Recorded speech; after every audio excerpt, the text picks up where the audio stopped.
crazy. The most famous musician of all time. Most award-winning musician. I think 14 Grammys. T. Swift's got. Wow. Incredible. You know, we were talking last week about just kind of the state of, like, what do we think is going to happen in 2024? Yeah. Kind of the state of Christianity. Yeah. This last week was crazy. Mm-hmm. Lots of stuff happening in Canada. There's food protests in Europe. Oh, the French. Do you see that one in France? Yeah. All these farmers, and I think it's because they were like forced to sell their food at a lower cost, or something like that, and they were mad about it. So they were, tractors were blocking roads. Yeah, and to get into Paris, I think. Yep, and that's just a crazy. Farming is just a crazy topic on its own. Yeah. I got to do a video of a farmer here in the Willamette Valley, and she was explaining like the finances of farming. Makes no sense at all. Yeah, I know nothing about it, but I've heard you either make fairly decent money or you lose money, and it just depends on the year. Yeah, on your crop and all that stuff. It's so wild, but they're so important. Yeah. Lots of stuff happening in Canada. What's happening in Canada? So I saw that what's Justin Trudeau? Someone was mad about something in.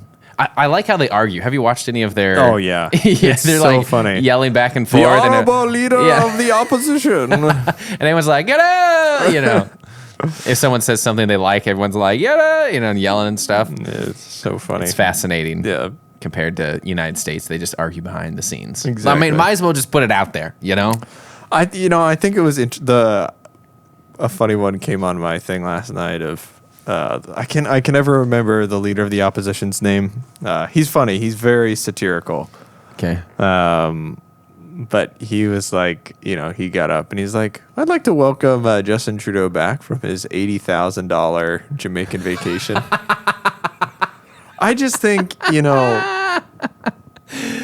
that's so funny to me. It is so interesting to me the amount of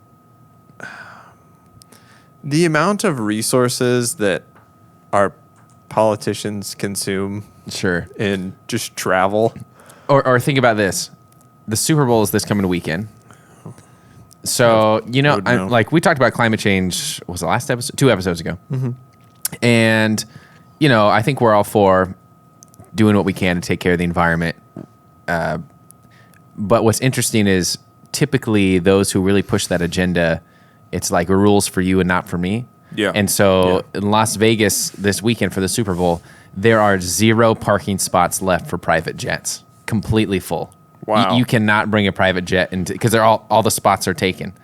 And so like the argument is like, do you know how much carbon emissions that many private jets emits? Exactly. Compared to like if you flew commercial or stuff like that. Yeah. But it's like, from what I've heard, if you own a private plane, it's like the best thing in the world because you skip security, you go to tiny airports, you hop on, you can fly anywhere you want on the planet if you have money, And so people don't want to give that up who have money, obviously, even though it's probably one of the worst things possible for the environment. Yeah. And it's like that, and there's stats about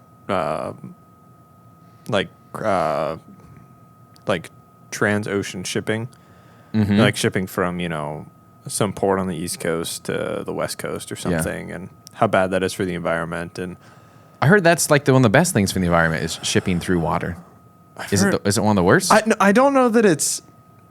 Because it's so much product in one move instead of multiple plane rides. I think someone was just sharing like the stats on the emissions for it, which I think the point, and I think we talked about this, is like the point is like greater awareness of what we're consuming. And that things have impact on the environment. I was listening to a podcast, really good. I'd highly recommend. I can never remember the gentleman's name who wrote the book, Cobalt Red. Oh yeah. I it's on my Amazon wish list. Yeah, his name is. Oh gosh, now I'm gonna forget it too. See, it starts with an S, maybe. It's. I think he's Indian, so it's. Yeah, I don't remember. Rather complex last name. Yeah. Okay. He's been on Rogan. I listened to him on another podcast called Change Agents this week. And it's the really interesting thing that he was talking about was like the awareness aspect of it, because of course he talked about the like, do you need to upgrade your iPhone? You know, do you need this? You know, but just the awareness aspect of it, of it's important for us as consumers to understand what we're buying into. You know, like if you buy an electric vehicle, it has to, even though there is a company that says like all of our cobalt's from Australia. Yeah. You're like, well, hopefully, you know, like there's not really much data on is that true or not. And I believe Tesla's trying to engineer batteries that have no cobalt in them. Yeah, solid state batteries. Which is fascinating in its own regard because instead of, again, this is just pure, like I'm unaware of a lot of the situation, obviously, but from an outside perspective, it seems like instead of trying to make the working conditions better and provide good jobs for they're just trying to find a workaround. Yeah, they're just like, oh, let's just not use it anymore. And so then, you know, that's like, it's not wrong that they're mining over there. Yeah. It's the process of how it's happening. Yeah. Like there's no safety equipment. People are dying. It's like mines crushing it. And part of it's just a dangerous job, but they have no proper safety protocols. Yeah. And it's almost slave labor and children are doing it. So it's like you can make it in a safe environment where people can work in the right way. Right. With like instead of inhaling in toxic fumes, but instead it's like, oh, let's just find a way to not do that. And again, I don't know the whole like the politics of, you know, getting stuff from another country and how much can you actually do. I don't know. Maybe you can't do much, or else the companies would do it. I'm not sure. Yeah. Well, and so the thing this guy was talking about was like, you definitely can, you know, because when, you know, he shared like the story of William Wilberforce and the abolition of slavery in England and how it started with 12 guys who said, we're just not going to stand for this. And they fought for years and years and years. And by the end, by the time, I don't remember what year, it's 1854? I don't remember. Yeah. When slavery was abolished in England. I'm not sure. By the time it had gotten to that point, only 2 of those 12 were left. But all 12 of them spent their whole life fighting for it. Yeah. And managed to make it happen. Well, that's kind of the whole idea, and this was the conversation was happening a lot during the George Floyd stuff in 2020, is freedom is never given. It has to be fought for. Yeah. It's not like, oh, here you go. Like, no, if there's if there's an area where there's no justice, it's not like, oh, let's just fix that. It always has to be, like, as you said, like those 12 guys saying, hey, we're not going to stand for this anymore. Like, this has gone on for too long. It's got to stop. Yeah. And you got to fight for it. It's not just like, there you go. Like, even on the biblical level, you look at the Israelites, same thing, you know? Yeah. I listened to another podcast this week with the guy who started Charity Water. Okay. Which, he's a believer. He's got a really cool story. Nice. Funny story how it's called Charity Water. He's like, I have no idea how he was a club promoter in New York. Okay. So like, I've never heard of Charity Water. What is that? They do. They're one of the biggest like clean water organizations. Okay, so providing water for the world, third world countries don't have access to fresh water. So this guy who started it, he was like, I'm gonna start this charity that does clean water. Mm-hmm. So I was like, what are you gonna call it? He's like, Charity Water. That's how it started. That's how it started. He's got a really cool story though. But he had this quote in this podcast of someone sharing with him, don't be afraid of work that has no end. Mm-hmm. And I think that's a lot of when you get into, you know, when you're called into areas like, you know, slavery or, you know, prison reform or, you know, that type of work, you're getting in on a job that has no end. Yeah. You know, it doesn't stop, you know. Like being a police officer. It's not like, oh, there's no crime anymore. Exactly. Well, and like even a couple years ago, Brooke read Just Mercy. And then I read Just Mercy last year, I think. And it blew my mind. Mm-hmm. I've never read the book, but I did see the movie. It's really good. And the movie was very eye-opening. Yeah. Yeah. I highly recommend the book. In fact, there was just not last Thursday, but the Thursday before, there was a gentleman who was executed in Alabama. Mm-hmm. Alabama's a crazy state in terms of capital punishment. They've got some very bizarre laws. A jury can convict someone and sentence them to life imprisonment. Okay. And a judge can overturn it in favor of capital punishment. Wow. Is that the only state that does that? I'm not sure. So a single judge has the authority just to say, this person's going on death row. Yeah. So the jury can say, like, they're guilty of whatever the crime is, but we say life in prison. And the judge can say, nope, capital punishment, and do capital punishment. Interesting. But this gentleman had a failed execution 2 years ago. Oh, is this the one when they used the new chemical that's never been tested before? Yeah. Yeah, they used nitrogen narcosis, which isn't actually a thing. I've never heard of this before. It's actually not legal in the United States to use nitrogen narcosis on animals. Oh, wow. But we decided it was okay to... In Alabama. Use it on humans. Yeah, Just Mercy is a crazy book. He shares a lot, this progression of him going, gentleman who wrote the book, Brian Stevenson, going to the Supreme Court to get some laws changed at the national level, where youth were getting put on death row, like in Alabama. Wow. And so he ended up getting to the Supreme Court and getting that abolished. You can't put youth on death row. But I think it started with you can't put youth on death row for like non-violent crimes, which is like, I feel like that's like... Why was that there in the first place? Why was it there in the first place? You put a kid on death row for a non-violent crime? Yeah. Yeah. Yeah, so like people being put on death row for like attempted murder. Yeah. And you're like, wait a minute, like nobody, like, yes, that's, not great, but... Yeah, not great. It's awful. No one should try to kill someone, obviously. Yeah, but it's like does no one died. The whole question of that is just really like capital punishment stuff. It's pretty difficult to navigate. It is really challenging to navigate. Yeah, I think after reading that book, I was like, I think I'm really not in favor of capital punishment for the most part. Yeah. Even life in prison, I think that's a really hard sell for the most part for me. Yeah.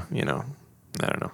I mean, it's interesting. You're just talking about like the tension, and we've been kind of reflecting on that, the tension over the world. And I also saw in El Salvador. Have you been checking out what's happening in El Salvador? No. So they just, from the article I read this morning, they just reelected they elected the president for a second term. And I guess he's pretty controversial. And some ethicists have some problems with how he's doing things. But basically his first term term in office, there was a gang problem in El Salvador. And so he suspended certain rights that people of El Salvador have. Oh. And then he just arrested 75,000 gang members and just put them in jail. Wow. Just no trial, no nothing, boom, jail for any gang member. And I was like, wow, that's, first of all, but people love him because it's cleaned up the streets. But and some people said there's some that oppose him and some world ethicists and all this type of stuff. But talking about like the tension in the world, and now we look into our own country and what's happening on the border in the South with Texas against the federal government, which is just fascinating. If you don't know what's happening, the state of Texas has pretty much said, like, they've pretty much like stuck their middle finger to the Biden administration and said, we're going to do what we want. Yeah. And so there's a lot of tension on the southern border. And so just like in the country as a whole, and before we dive into that, even more of that conversation, I want to say that's why like the sermon series we're going through right now, the aspect of being still and kind of what this whole podcast has turned into, of going slow, to have really quality conversations, not saying anyone is right or anything or anyone's wrong, but to have challenging conversations, and to be able to connect with God so we can have these conversations. But have the conversations in a healthy way. So yeah, Texas basically said, we're going to put up, I think it was a razor wire from what I read, because they said in the statute, like for their laws or under their books or whatever, that the federal government was failing to do its job. And so where the federal government has failed to do their job, the state can step in. And so they're like, this is what we're going to do. Yeah. And then the federal government came and said, you can't do that. And so it wasn't this stalemate. There's not going to be like anybody suing one another, I don't think, for like state, federal, whatever. But the federal government said, we can take whatever you put out, we can take it away. And then the state said, that's fine, but also legally we're allowed to put it back out. And so now it's the Texas, the state is putting out razor wire, and then the federal government, I don't know if they're going to do this or not, they could take the razor wire away, and once they take it away, the state's just going to put it back out. Yeah. Which, it's just fascinating. And I've read some articles about the history of the United States, and what stood out to me is that, historically speaking, people are much more loyal to their states than the federal government. Yeah. And I think part of that's what we're witnessing is, I don't know if we can ever have true unity in our country because there's 50 states.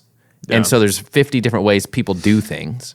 And then even out of the 50 states, there's the city governments, and every city does something a little differently. Yeah. And so there's a lot of tension. And then the crazy part is 21 or 22 states came behind Texas and said, hey, we agree with these guys. We support these guys. And I think Florida is sending members of their National Guard to the border. I think there was another state too, like somewhere in the middle of the country that sent National Guardsmen. Like Missouri, probably, or something like that. Yeah. But it's just fascinating, the tension right now. The tension. Wow. Yeah. Like, I have never experienced that, at least in my lifetime, in our lifetime, since the early 90s. Yeah. They're like this type of tension, even under the Obama administration, because Obama was not a very popular, well, he was for some people, but he was pretty divisive in it for other people and stuff. But still, I think there was more unity in the country versus now. Yeah. Part of that could be the administrations, the Trump administration, the Biden administration, whatever. I don't know what it is. But what I'm saying is that there's definitely more division now than ever before in my lifetime.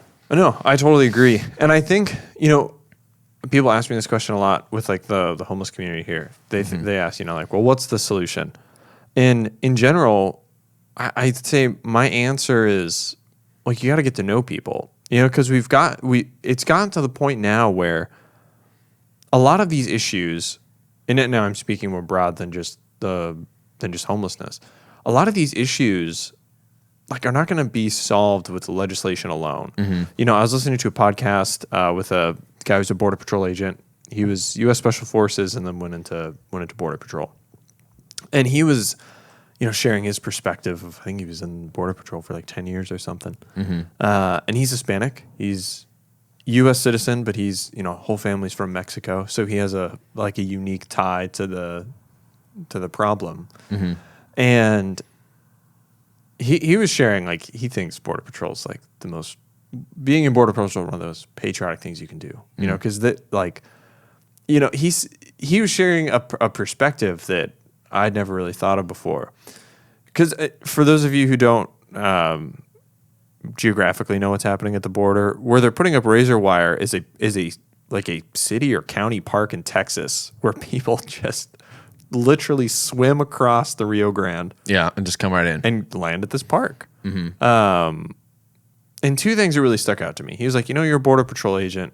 All you're doing is whatever the law requires you to do. Mm-hmm. Your opinion doesn't matter. Like, if the law is to arrest this person and detain them and then ship them back, that's what you do. If the law is to cite them and then let them go on their way, that's what you do. If your orders are to go remove that razor wire, that's what you do, Mm-hmm.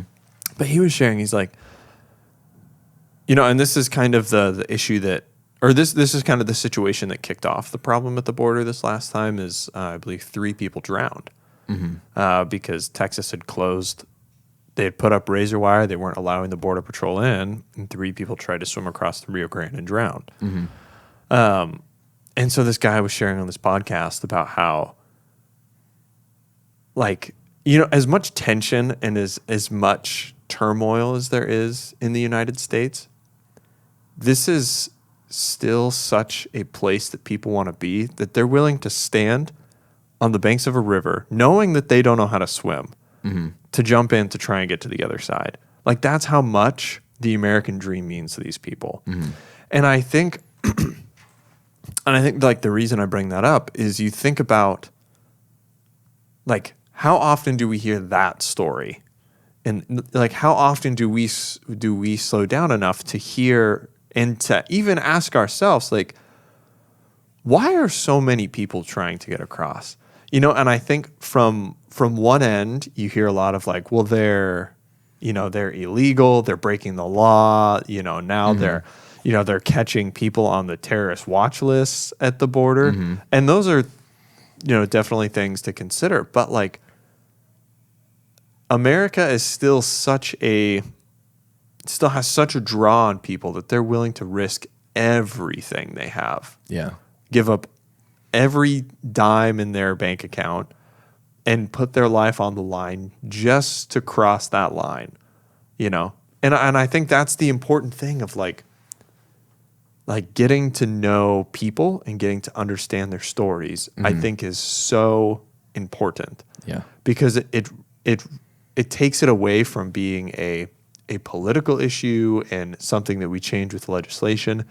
Like there's actually like people involved in this conflict. And that's what's happening with Russia, Ukraine. That's what's happening with Israel, Hamas, is that there are people involved in this conflict, you know, and that's, you know, you hear that from people who are on the ground, you know, who are actually dealing with the issues, that they understand that there's, you know, this guy was sharing too of like in the summer, said it's not uncommon for you to like stumble across someone who was trying to cross the border and ended up not making it because it's the desert in Texas. Yeah. And you know, and he's like, that's a person, you know, who again, like they risked everything they had just to be here, you know? And he's like, so there's obviously an issue there. Yeah. You know? I think and then the whole idea of being able to connect with God is anytime we refer to people with any other language than people is a concern for me. Yeah. Because then you lose the aspect of honoring the image of God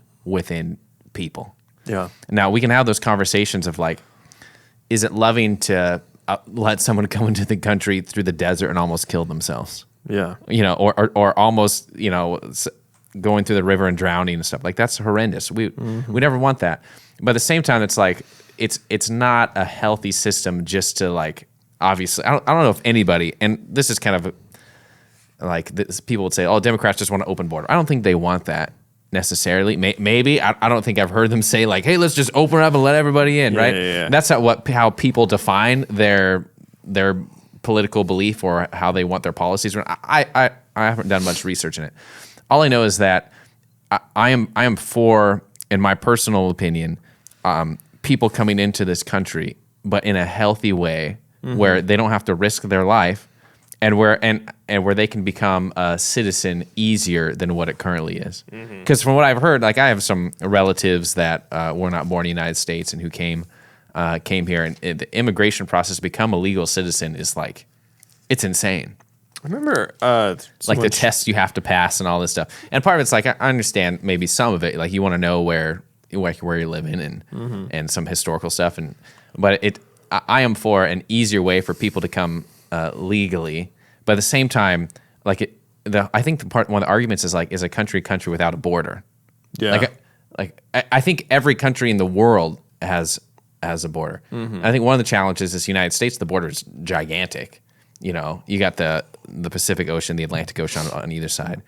And then you got the border between the United States and Mexico, which is, what, thousands of miles? Yeah. A couple thousand miles? I don't know. Well, and I think the thing with America, too, is we do a really good job at making a lot of people mad. Yeah. Across the globe. You know, I mean, we've been a superpower since... End of World War II? Yeah, 1944, 1945. And we like to get our hands on a lot of things, and that frustrates a lot of people. So but I think, again, like, you know, as divided as our country's become, as crazy as it looks here, we still have it so good. You know, so good. We have it so good here that people are willing to risk thetheir life to jump. Like, I feel like I can't comprehend that. Like, imagine the Willamette through downtown Salem is about as wide as the Rio Grande is at that park. I can't imagine standing at Riverfront Park and looking across at Wallace Marine and being like, I don't know how to swim, but I'm going to jump in and try and get to the other side. That's crazy. But that's how strong the pull of the American dream is. I shouldn't say the American dream. That's how strong the pull is of the promise of America and the freedoms of America, is that people are willing to risk everything they have just for that. Yeah. You know, you think it's like the economic opportunity? I think like you can work your job, you can make money, you can have the quote American dream, you know? Yeah. I think that's probably part of it too. I think the safety aspect is a huge part of it as well. You know, I know there's quite a few folks that, you know, I mean, even for myself, I feel like there's been an increase in, there's been a decrease in safety, and an increase in violent incidences all across the country. I mean, 3 people were shot at the Fred Meyer in North Salem last week. Yeah.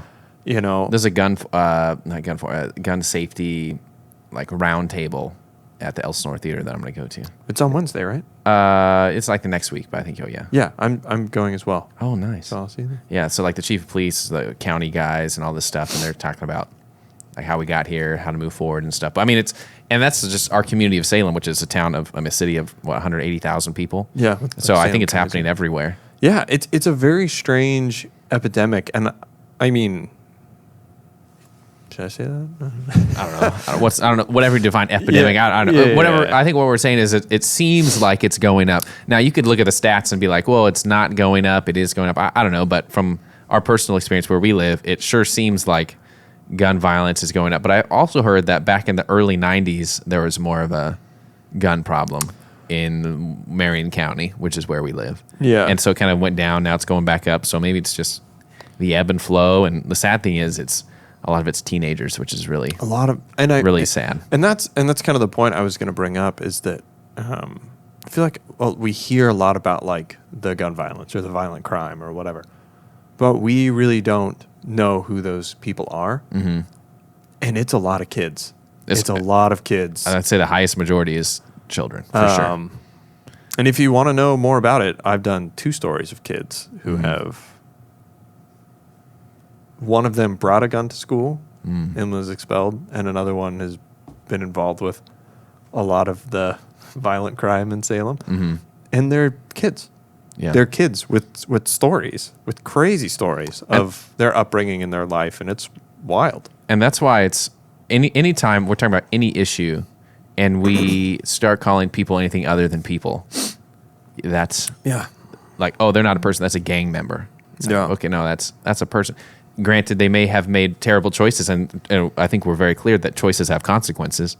Yeah. But that doesn't negate the fact that they're a person made in the image of God, who is loved by God, who probably, we're not saying for certain, but probably has immense trauma in their story. Yeah. So I mean, and that's why I started a nonprofit called the Nameless Project, because I think when you call someone a homeless person, granted, and we're not saying like.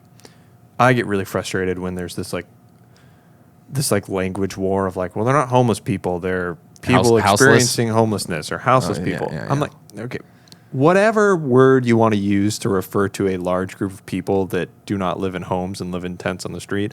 Yeah. It doesn't really matter. It's all semantics. Like they tried to change foster parents to resource parents because of their stigma around foster parent, but you're just like, it's like that.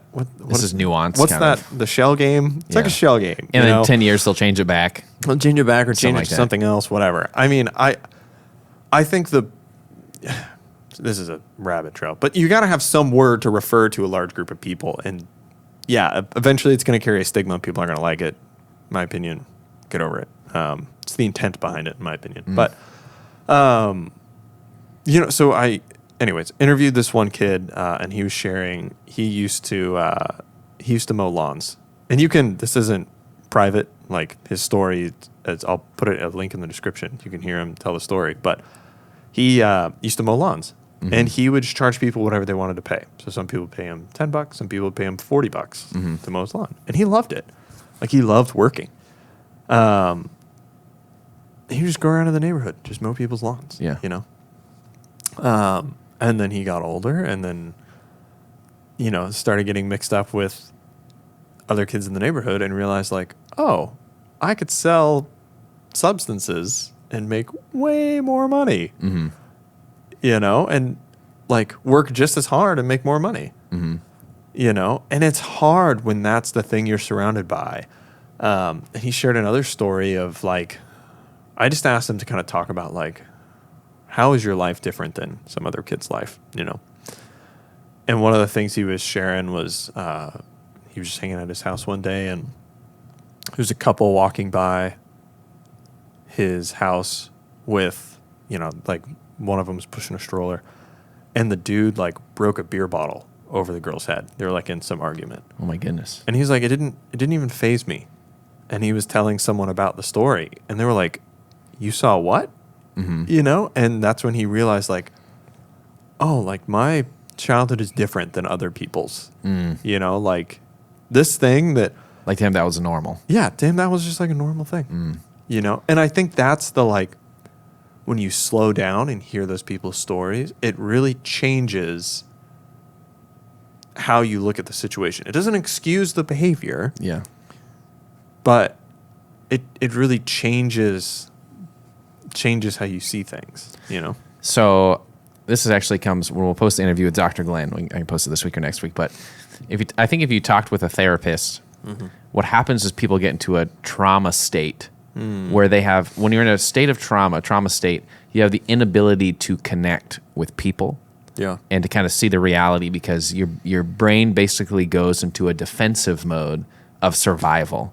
And not survival as in like, you know, what do they call it? Like going back to like fight or flight? Yeah, fight or flight, you know, like go into the woods and survive, make a shelter. No, that's not what we're talking about. Yeah. I think survive like on an emotional level. Like you as a child, if you experience physical abuse, you can't comprehend that. And so your brain basically, to protect you, forms, this is my understanding at least, I'm not a professional, but your brain forms these like walls and you kind of compartmentalize. And so then you can connect with people without understanding like what you went through. Yeah. It's like it's a defensive mechanism to protect you. Yeah. Because no one should experience what that is. Physical violence, abuse, you know, stuff on that level. And then they live in that state. And they live in that state. This fight or flight state. Exactly. All the time. So it stays with them. And so even as they're adults, and the thing that makes me sad for teenagers, one, I would say majority of the time, that's just a guess, but there's a lot of trauma. Two, the brain's not even fully developed yet. Yeah. Like it doesn't develop fully until you're 25. Yeah. And so I've only had a fully developed brain for like 8 years. Exactly. 9 years now almost. Exactly. And so I think when you have, obviously there's consequences. We talked about that. Actions have consequences and stuff. But I think it's interesting when we talk about people who experience homelessness. We talk about people involved in gangs and stuff. It's my passion that a church community should be a place where people can begin to process through the trauma that they experience. We've talked about this before, a safe community. And I think a lot of even like in the homelessness and stuff like that, I think what people need oftentimes is therapy. But I was thinking about it the other day, it's like how, you could go like the Union Gospel Mission and stuff, and I'm sure they have trained professionals. But I think that the hard part is there's so much trauma. You need like an army of therapists, because it's not like a doctor where like you have a sickness, you get a shot and then you're good to go. Like you got to have multiple weeks and months of years of really going through this. Yeah. And therapy's expensive. Like I've gotten therapy. It's like $100-something a session. And so people can't afford that. Yeah. And the reason I think about that is I went through Wallace Marine Park. Have you gone through there recently? Yeah, I was out there a couple weeks ago. Were you? Yeah. Did you go back through the woods and stuff? Yeah. Oh yeah. We've been out there several times. Yeah. Lots and lots of times. It is fascinating and so sad. Like I've been to third world countries before. I've been to Haiti. Yeah. It was 2011. So right after within a couple years after the giant earthquake. And so there's like people living in tents, you know, there's trash all up in the river and all this stuff. And that's what it looks like out there. Yeah. Like when I've gone to a third world country, I'm like, this is what it looks like. Yeah. And there's trash everywhere. And I was talking with some guys and they're like, well, I don't know if maybe you can confirm this. I don't know if this is true in your experience, but there's different tent sites out there that have been burned down. Yeah. And I guess if people abuse the system out there, they get kicked out and their tent sites just get torched. Yeah. Burn it all and they get kicked out. Yeah. And I'm like, man, again, the amount of trauma that you must have to live in that environment and to survive, and the safety mechanisms your brain like to protect yourself, and the amount of therapy that is needed for people to deal with that trauma. And then we talk about the mental health stuff on top of that, or like the like actual need for psychiatric care and stuff like that, which is probably there on some level as well. Like Oregon State Hospital and mental illness and stuff. Yeah. But man, it's just putting yourself in that environment. You're just like, wow, this is a horrendous way to live. Yeah. And people do it and have for years. And I was out there, what was it, I think 2 weeks ago, filming a story of a buddy of mine named Aiden.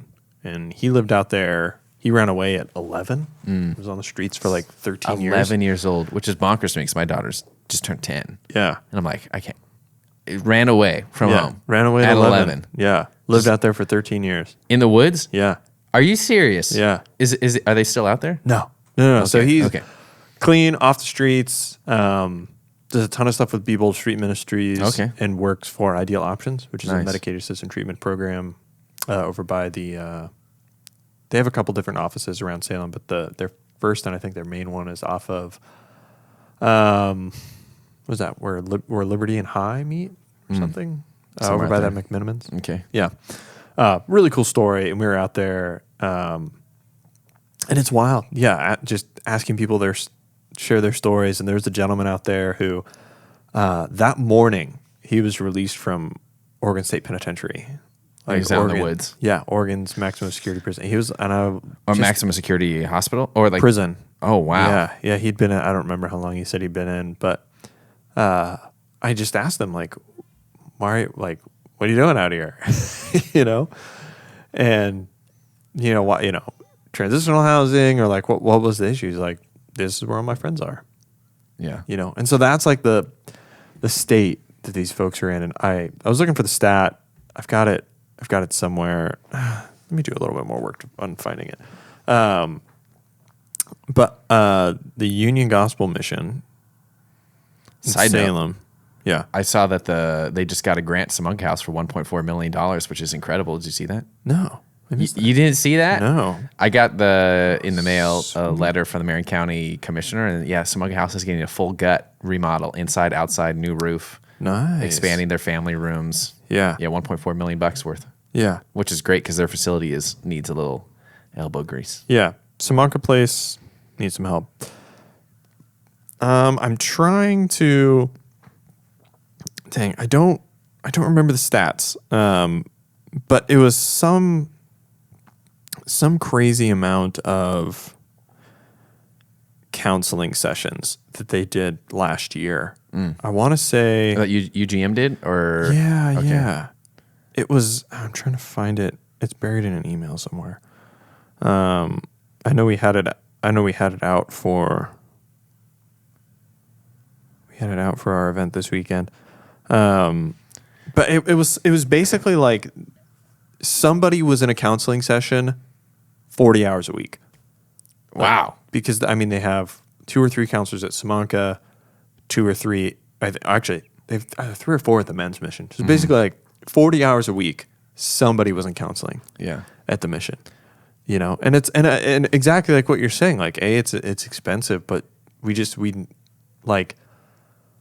first, I think we abuse the word trauma. And I think we abuse the word trauma and violence. Those 2 words, I think, get way overused. But there are people out on the streets that have very legitimate trauma that absolutely need professional medical help. Yeah, I met a gal last winter, who she was 35, so she's 36, 37 now, and she was a foster kid. Went into the foster system like, I think she was 6 or 8, she said. And she was in the foster system till she was 18. Mm-hmm. The day she turned 18, her foster parents were like, well, we don't get a paycheck for you anymore. So kicked her out. Oh.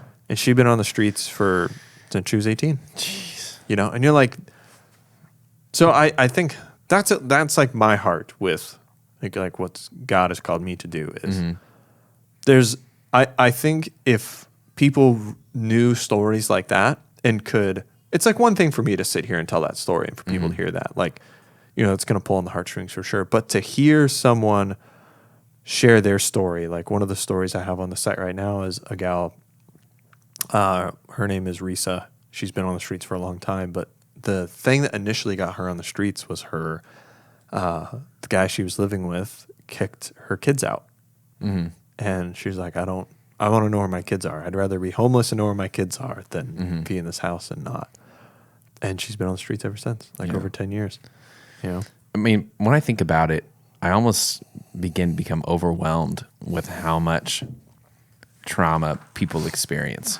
Yeah. And it's like, because I've been through the park, and there's, would you say there's hundreds of people out there? At least, yeah. The numbers, if you talk to anyone who's in homelessness, that works in alleviating homelessness, like people, like if you talk to Matt Massera, if you talk to Aiden, if you talk to any of those folks that are out on the streets talking with those people, I think the numbers for like Marion Polk County for our continuum of care, it's like 1,200 homeless people. Yeah. Double or triple that. Yeah. Is like the real number of people that are out there. I mean, I'm thinking just in those, there's a small area in the woods back there, and I think it's got to be in the hundreds. There's 200 to 300 out there probably. Yeah. And so I think about that, and then I think about, we talked about the border and the trauma and people coming over and stuff, and I'm like, there's just so much pain and suffering on planet Earth. Mm-hmm. And part of me gets overwhelmed, but part of me also gets kind of, I don't know, it makes me more passionate about the hope for the communities of the church, because the church brings the message of Jesus. Yeah. And I think that, I mean, this is such a Sunday school answer, but I mean, that's the answer though, right? Like, people have gone through so much pain and suffering, and I think when they understand and know that Jesus has also gone through pain and suffering, he understands them, he knows them, and he loves them.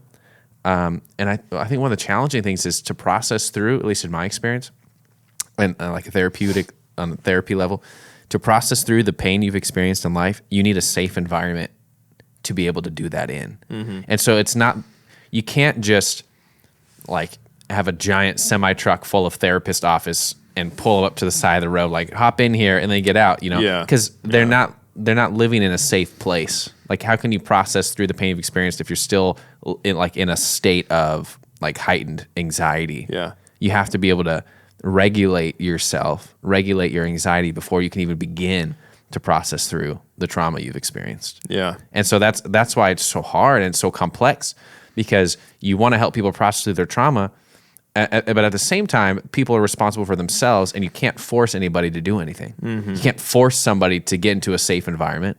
Right. I mean, I guess you could take them off the streets and then just put them in a hotel room and say, you're safe now, but then like if they don't want to be there, you can't force them. I mean, that's jail basically. Yeah, well, and that's the crazy thing is you can talk to people like Matt Massera or even Risa, who she got off the streets once, got into housing, and then back up on. Mm-hmm.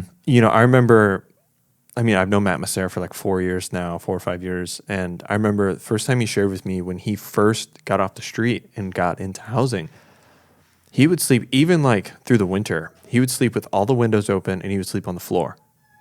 After he got into his house? Yeah, because that's what he was. That's what he knew. He was used to. That's what he was comfortable with.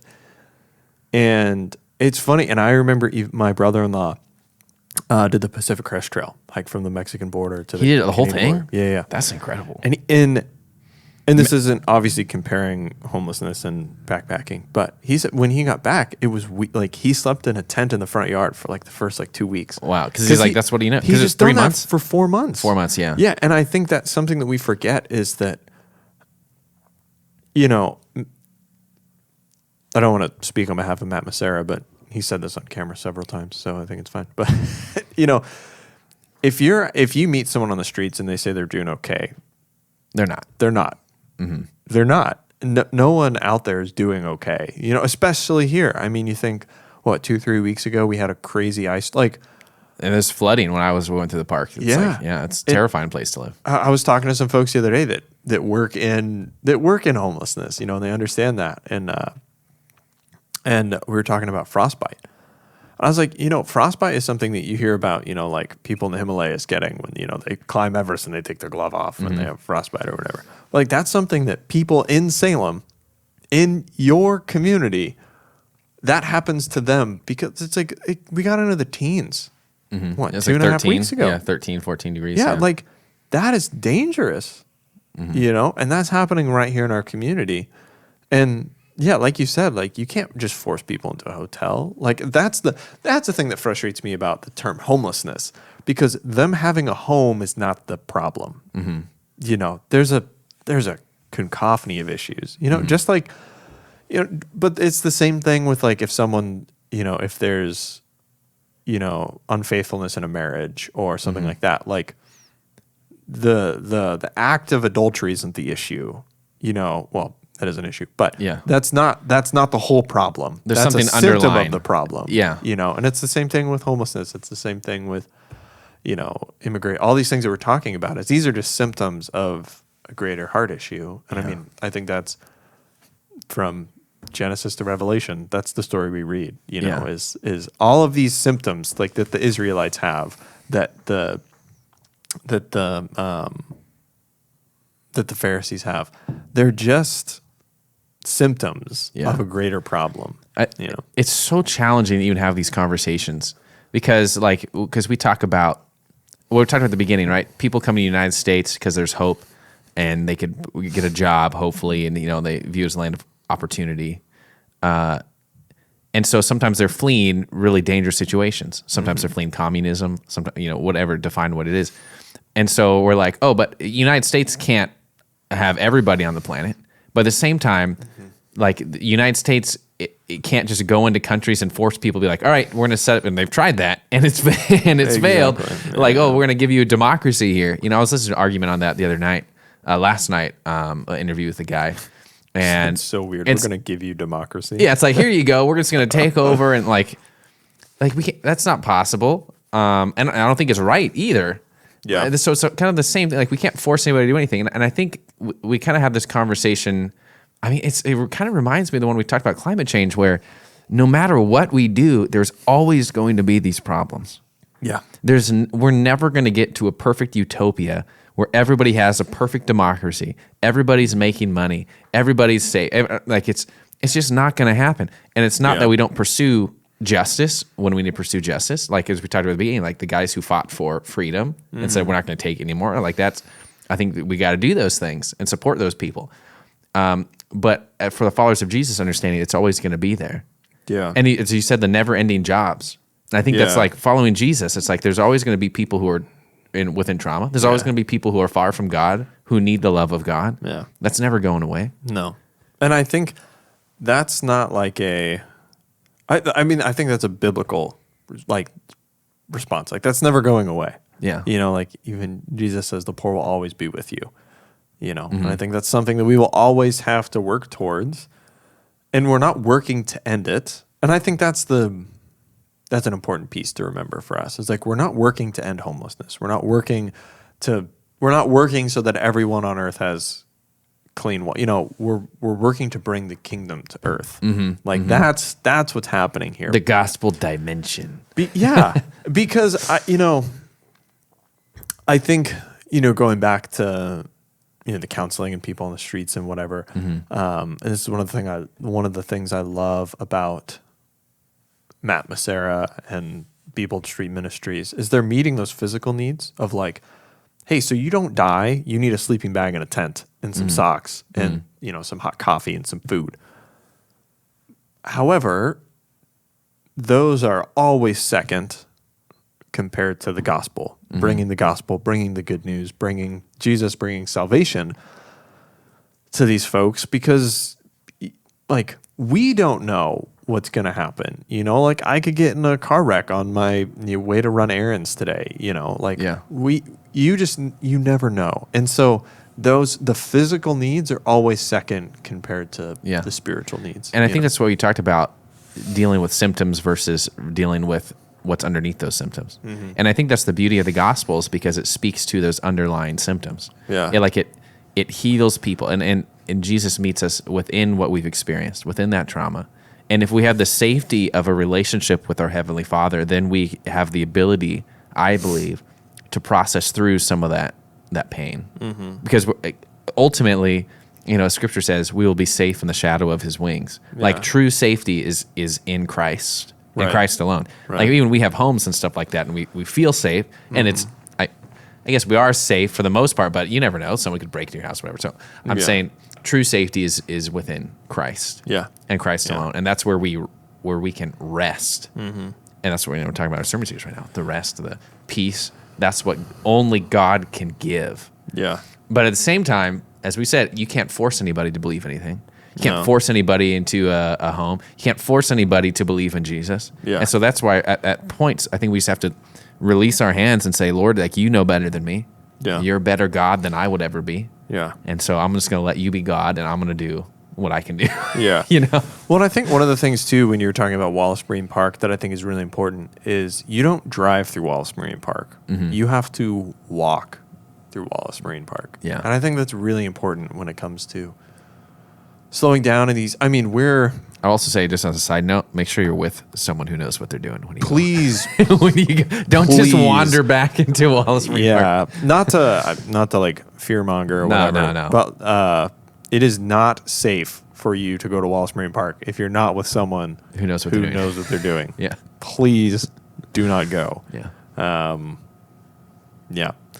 But I think, like the border issue, we're like, from Texas, we're probably like, what, 1,500 miles as the crow flies from the border. Yeah.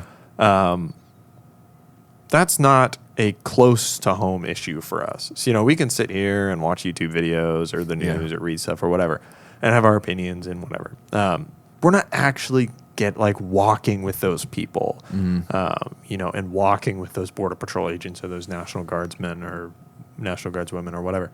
But one of the beautiful things, I think, with homelessness in our community is you can go partner with UGM. Unity Gospel Mission. There's a bunch of organizations, You can partner with, your local church, or something can partner with People Street Ministries or whoever. And you can go out into your community and make an impact and meet these people and have these relations and have these conversations and pray over people and get to know them and build these relationships. And that, I guarantee you, will change your perspective on homelessness. Yeah. And for me, I can only speak for myself here, but it's changed my perspective on a lot of issues because it's really shown me that you have to, it's hard to, once you see these issues and understand that, there are deep stories underneath all of this, it's really hard to not see it. Mm-hmm. And it's really hard to not see that everywhere with immigration and incarceration and capital punishment and human trafficking, all these things that I don't have a direct connection with. Oregon doesn't even have capital punishment anymore. Mm-hmm. Before Kate Brown left, she had all the inmates that were on death row. Oh, the camera died. Audio's still going. Let me finish this thought, and then I'll go swap the battery. All of the inmates that were on death row were moved to life in prison, and the facilities for capital punishment were destroyed. Mm. So we don't even have, but there's so many ways you can get involved and then understand. I think it's so important for us to understand that behind every beating heart is a story, mm-hmm. And especially for someone who is incarcerated or involved in human trafficking or involved in crime, there's a story behind that. Yeah. Absolutely. And I think it's, again, the kind of the same deal again with climate change is the idea of doing what you can. And so partnering with Unity Gospel Mission or any other local organization, Matt Massera, People Street Ministries, these guys, you can safely have an impact on one person, right? And that is better. Hello, everybody, again. If you're watching on YouTube, now you can see us. We were just talking in a black hole before, but now we're back. You can have an impact on one person. And I think that's one of the challenges, again, even for me, because you see, and even we're talking about, when I think about church growth and discipleship, it seems like such a challenge because there's so much work to be done that you don't move anywhere because all you see is how much work needs to be done. Instead of having the ability to go slower with maybe one or two people and really invest into them and develop it. I mean, it's the model of Jesus, I would say, where you have, he had 3 that were close to him, Peter, James, and John. And that's who he invested the majority of his time with. And he had the 12, which he invested a lot of his time with. And then you have the 70, and it kind of goes from there. And so you got to start somewhere is, I think, what I'm saying. It's better to start somewhere with one person than just to be on the outskirts looking in and being like, I'm not going to do anything. And sometimes that just is like a ministry of listening. Sometimes it's volunteering. Sometimes it's prayer. Something like it can be a variety of areas. But I think it's the importance for followers of Jesus to be involved in your community, to kind of sense the heartbeat of your community of what's going on, to not just stand on the sidelines, but to be there and to disciple people and to love people and to be the hands and feet of Jesus, to be filled with the fruits of the Spirit and give the blessing of peace through the Holy Spirit to other people. Because again, the tension in the world and all these problems, the climate change, the debates and the worldwide wars and the economy and the housing market and the immigration crisis and the homelessness crisis, none of that stuff is going away. No. I mean, I think we can make some really good work on some of those areas. Yeah, and there'll be a time when wars have ceased, maybe temporarily, but there'll be another war in the future. Yeah. Well, and I think too, I don't think what we're saying is like, well, I don't know, maybe we are saying, but I think, Jesus in Scripture is very, very pointed about it. Like, sell all you have, pick up your cross and follow me. And I don't think that's exactly what we're saying. It's a matter of the heart. Exactly. That's what I'm talking about. And I think what Jesus is saying is like, give up your old way of life. And I think, to be clear, we're not trying to like rearrange Scripture here to sound better. But I think the point of what Jesus is saying is like, your life should look different from those around you. Who's that quote by that? No, I'm with you. When I can't remember who it is now. I posted on my YouTube earlier this week about, if you want to find the Christians, don't go to the churches, go to the poor and the lame and ask them who the Christians are. Wow, that's intense. And I think that's a beautiful. I think, I think the point behind that quote, that's not Scripture, but is you look at what the point of. You look through all of Scripture, with Jesus, and even we've talked about this before with the Israelites and all the rules that they had, which a lot of them that just went around like basic cleanliness, is our lives as followers of Jesus are supposed to look different from those around us. Yeah. And that's not saying that we're to, literally sell everything we have and go live on the streets as beggars and whatnot. Maybe that's your call. I don't know. But the point is our life is supposed to look different from those around us, and our life is supposed to be in servitude of those around us. It's interesting. I was talking to my wife this morning, and we were talking about the idea of like, thou shalt not judge, you shouldn't judge, which is, I think in Scripture it talks about that. Paul talks about it in Corinthians, 1 Corinthians, talks about it in, I think, Romans chapter 1. And Jesus says, get the log out of your eye. And so I think when it says that, it's talking about people outside of the church in our context, right? And I think it's important, and this is almost like a church discipline level. I think we've talked about church discipline a little bit in episodes in the past, but the church should look. What I'm saying is the church should look different than the rest of the world. Yeah. And I think oftentimes we allow poor behavior in the church, and because maybe someone gives money, we're like, I'm just going to let that slide. Yeah. Or something like that. Instead of having high standards of like, hey, we are a group of followers of Jesus. We are the church. We will not tolerate this. This is not biblical. Yeah. This is un-Christ-like behavior. Yeah. Like, nope. And then holding those standards. So it does look different. I think that would be some people's arguments like, well, the church doesn't look much different than the rest of the world. like you could statistics, divorce statistic, these statistics, whatever it is, and oftentimes I would say you're probably right. Yeah. And it's a tragedy. Yeah. And I wish it wasn't that way. And I think we're working. I think there's a shift happening, at least in the culture that I've experienced in the United States, where that is beginning to shift because the church is getting less and less popular. Yeah. And so usually the ones you got left are the ones that are like, well, I really believe in this. Yeah. Instead of people just doing it for the social aspect or for, this is what you do, which I think my grandparents' generation was like, oh, you just go to church. It's just, it's what you do. But now that's not really the case anymore, at least in Oregon. Yeah. Maybe in the South, but not up here. Yeah. Yeah. I think cultural Christianity is definitely losing its... I think it's lost. I mean, in the Pacific Northwest. It's gone. Yeah. it's gone. Well, and it's... For the most part. I think it's hard too, and I think that's kind of a beautiful thing I think that's happened with the church is I was having a conversation with someone last week about this, of like, they were, they're, dating, trying to find someone, and their problem was like, there's all, they're like the only people that are left, like they're not, a lot of the people that they're running into will, put Christian in the bio or whatever, and then they're not interested in living that out. And so I think there is also like a healthy bit of like the church calling people out and saying like, hey, you say this, but like you're not interested in walking this out, and I think the beautiful thing with that is that's pulled people back in, and they've just been like, no, you're right, but at the same time, I think it's also pushed people away that are like, yeah, you're right, I'm not interested in this, which is sad.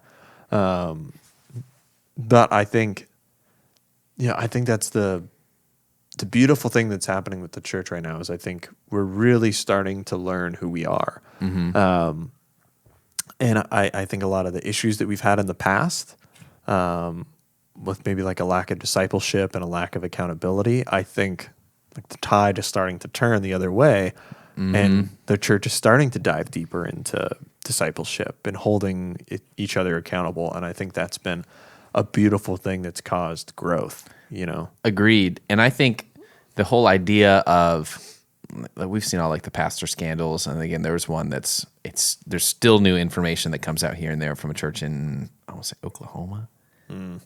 It's a public deal now, so it's a guy named Mike Bickle from International House of Prayer, like the original IHOP. There's some different houses of prayer they're not affiliated with, but there's a big debacle. He left, and there's a bunch of underlying, it seems like some sorts of abuse and stuff like that. But what I think is, and that's just one story, we could talk about a bunch, but it's making pastors like, oh man, like we got to have our guard up and protect the church so this doesn't happen. And I think that's a positive thing. Like if the church is on guard, like, hey, we don't want to have any of this. We don't want bad publicity and stuff like that. Like, whatever oh, hey, we have to actually disciple our men. Yeah, disciple the men, but also have policies and all that stuff and protect people from abuse and whatever, all these things. I think that's a net positive where people kind of see these moral failures happen. It's like, oh, we don't want that to happen here. So you put safeguards in your own life, in your own church, so that doesn't happen in the future. And I think obviously there's probably more scandals to come, sadly. But I think we're headed in a healthier direction. Obviously, I don't think you can just make it all go away because we're all human. No, but it's not just all going to magically disappear. Disappear. But I think we're headed in a healthier direction, and that's in all of the conversations we had in this episode. That's what kind of encourages me is I think moving forward as a church community, not just where our church is at, but I think as a whole United States, from what we know, it seems like the church is headed towards a healthier direction. Yeah. There's still underlying, rebels, I guess, but overall, it seems like we're headed in that direction, which really encourages me because it's like culturally, it's like the church has less people, but I think we're headed in a healthier direction. Yeah. And I think by the time my kids and your kids are going to be in their 30s and 40s, I'm praying that the church will be in a healthier position than it is today in our country. Well, and I think, we've talked about this up and to the right, and I think there's a lot of hate on up and to the right. Which, I mean, that's what the graph looks like of growth, right? Like things have to be positive all the time. Yeah. Growth, expansion. Well, and I think I think the church is in, which I don't think up and to the right is necessarily bad. But I think the constant strive for up and to the right and for growth isn't good. I think it's important for us to ask ourselves, like, what does a healthy church look like? And I think for a long time, we've talked about this before, a healthy church has been the up and to the right church of like, our budget's growing, our numbers are growing. But I was just sitting reflecting on this week of, maybe we talked about this last week, I don't remember, but I've had conversations with clients in the past where they've been like, hey, we wanna do this video project and like, have these series of videos and rebuild our website and have this pipeline for, getting more clients or getting more, emails or phone calls or whatever, which can be good. That can be a good thing. But I remember I had this one specific client where they were like, they were running homes for youth or something like that. And they're like, we want to grow. We want more people to sign up and get involved and do homes for youth. And I'm like, yeah, totally.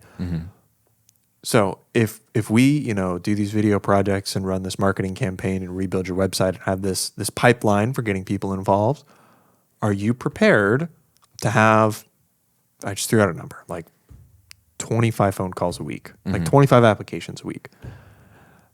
Knowing I knew that they were getting 1 or 2 a week and they were dropping the ball on that, and I was like, do you have the internal infrastructure involved ready for that?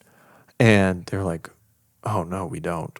And I was like, well, then what are we doing? If you're going to get 25 calls a week and you're going to drop 24 of them, what's the point in doing all this? And so it created lots of ruffled feathers and stuff internally. But I think that's what happened. That's what's happened in the church the last 10, 20 years is growth was up and to the right and bigger budgets, more people in the doors, all that stuff. Yeah.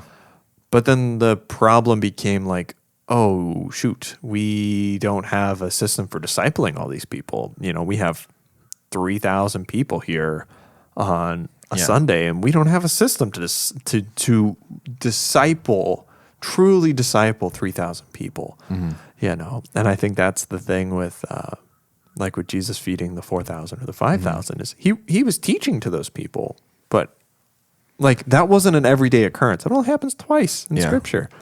The day-to-day was like you said earlier, like Jesus walking, his 3 best friends, the 12, the 72, Absolutely.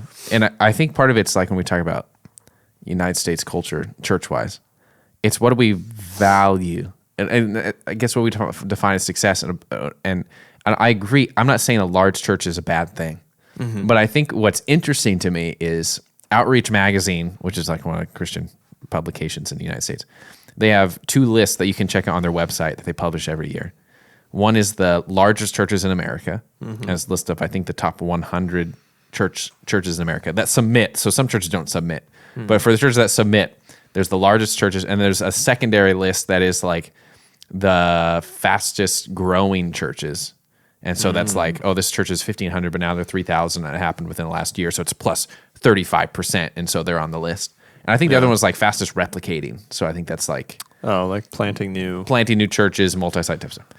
And I'm not saying any of those things are necessarily bad, but what I find very interesting is that there's no list for healthiest discipleship program. This church has developed... I mean, I guess you could define that as replication potentially, but I think it's more of like services. Yeah. Or healthiest culture. That's not in there. Yeah. And so I just find that's fascinating. And you could argue maybe like because they're large churches, they have healthier cultures, but I don't know. I think there's a strong argument against that. I don't think it's good. Well, technically speaking, like the largest one on the list is Life Church out of Oklahoma, and they're known for being an incredible church with like at least workplace culture and stuff like that. Yeah. I mean, that's what Craig Groeschel's like all about, is culture stuff. But and so but I think you're right. It's not like you're on the list to automatically have a healthy culture. Obviously, there are some churches on that list that do have healthy cultures. Right. But what I'm saying is it doesn't seem like that's what we value. Right. It's like, oh, here's the size, replication, growth, size.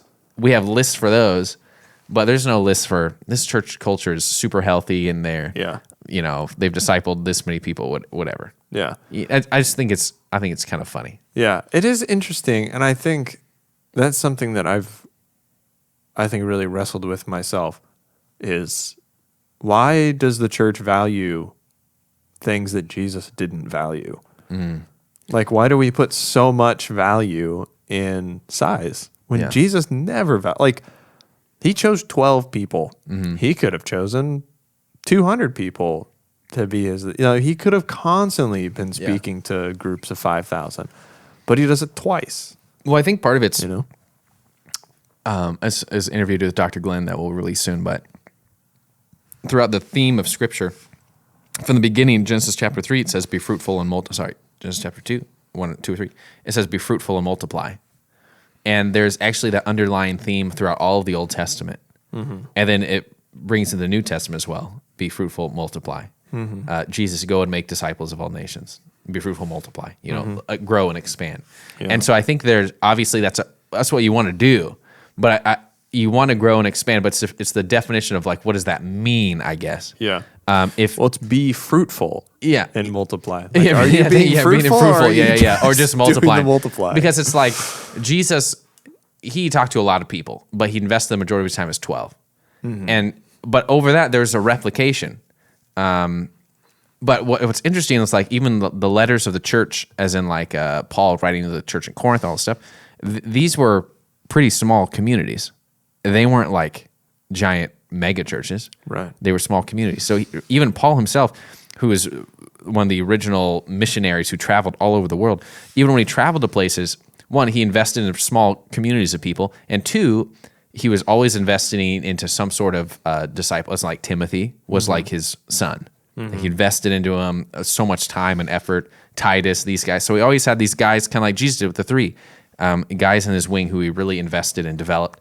But at the same time, he was working with other communities, and that was successful. Yeah, right. It was incredible because it instills multiplication over a long period of time, and I think that's kind of where I get the hang up with the fastest growing church, the largest churches, because it's oftentimes these churches are like, oh, it was planted in 2006, and now it is 10,000 people and whatever, where we don't value as a country, in church-wise at least, it seems like, oh, this person invested in the 3 people in their life, and then they die, and then those 3 people invest in the 6 people the same way that they were invested in, and then they die, and they invested 12. And so one person investing to 3 over the span of hundreds of years may have an impact on thousands, and if you do the rule of multiplication, hundreds of thousands of people, maybe millions with one person, with one dude. But we don't value that. But I mean, maybe we do value that. It's just, I do think it's just something we should take a step back and just kind of reflect of like, why do we have these lists of these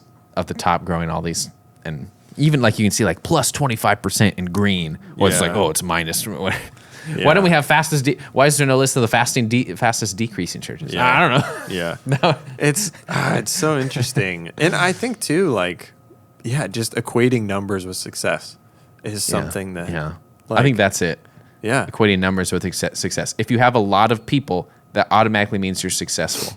Where you might just have a lot of people there just to consume, and they might not be replicating. They might not be. We don't know for sure. I'm sure it happens to some scale. But I think what we're saying is that's not how we're defining success. Well, it's like I remember being, hearing from a church leader once, like, there's so many marriage problems in our church, and I was like, well, like, that seems weird. Like, why is that? Like, we keep trying to grow. And we keep trying to get bigger, but like we know there are problems. We know there are certain issues in our church. Why are we not tackling those head on? Why are we still like? Why are we talking about building a bigger building and inviting more people in when we can't disciple the people that are right in front of us right now? Because like imagine, and I think that's been part of the problem is, say if you have a church of 1,000.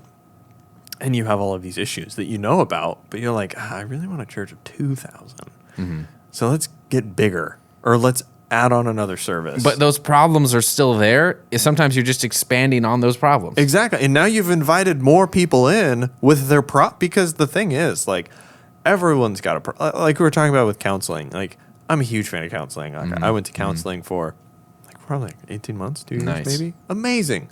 I could have kept going. I have a lot of problems, I think it's beautiful, but like And that's been, I think the thing I've loved about going back to a smaller church, because I grew up in a smaller church, is there's just so much connection. You know, like it is impossible for me to show up on a Sunday and not know basically everyone there. You know, and it's like we can't not stick around for 15, 20 minutes after service, you know. But I knew Sundays when we were attending a bigger church where you could walk in and walk out, no problem. You know, and that can be your choice. It's just pros and cons. Yeah, there's pros and cons. But the being known, the slowing down, and I think the beautiful thing at a small church is you don't have the option to not be known. It's true. So hard. That's why some people are terrified. They walk in and it's like someone's going to talk with them. Yeah. They can't just get in and get out. You know? Yeah. Where you like, which I think is beautiful. Like, yeah,